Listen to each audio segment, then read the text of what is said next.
What is going on, guys? My name is Phantom Plays here, coming to you with this insane gameplay by Cosmic. He managed to get an 81 gun streak on Nuketown with the core date with the, I don't remember what the name of the mod was, but it gives you unlimited ammo.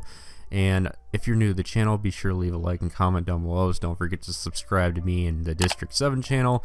And let's get on with today's commentary topic. So today's commentary topic is the fact that how to get better at this game overall. I know there's a lot of people that have been struggling to get nuclears, high kill streaks, high kill gameplays, and overall just a lot of things that you could overall improve in your game.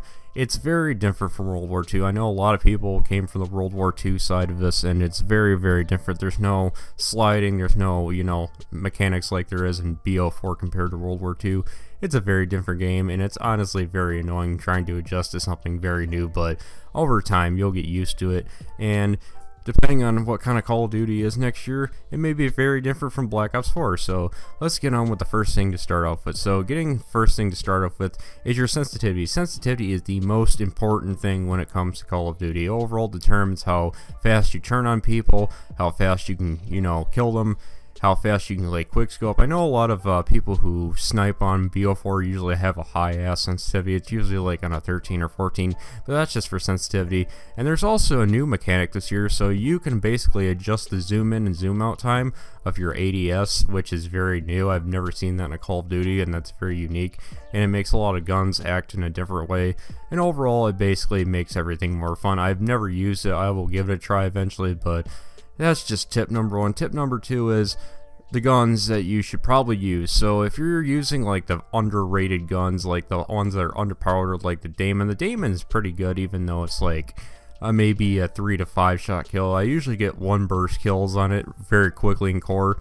It's actually a pretty good gun, and a lot of people don't seem to use a lot, which I'm very surprised. It is very, high fast fire rate compared to like the Auger, not the Auger, but the ABR and the Swordfish, which are melt machines. It's kind of like the little version of that, but overall it's very mobile and it's very fast, and it actually has, you can put stock on it, I think. And compared to ARs or the tactical rifles, you can't really put stock on a lot of them. There's only like maybe 1 or 2 you can put stock on.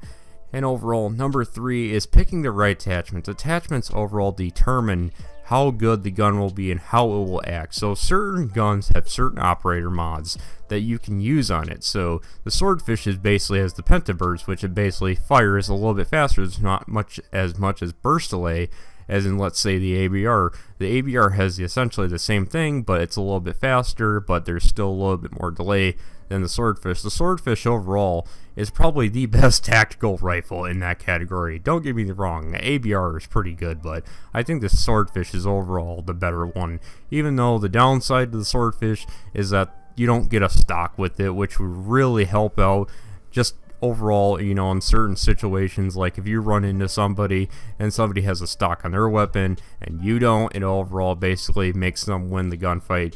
Tip number 4, picking the right not the right sensitivity, but the right overall sound. So a lot of you guys have headsets which basically, can be a range of like $100 to $250.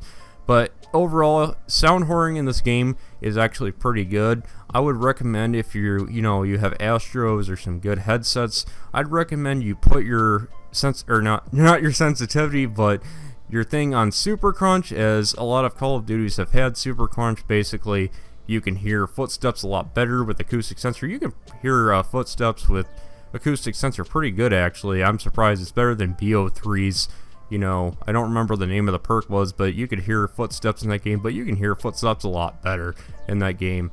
I don't know if World War II had the same thing. I remember it did have the same thing, but you couldn't really sound whore in that game, to be honest, unless you're really sound whoring in that game. But overall, if you guys enjoy this commentary, be sure to leave a like and comment down below, as well as don't forget to subscribe, and be sure to leave a like and comment on my stuff as well, and we'll see you in the next video.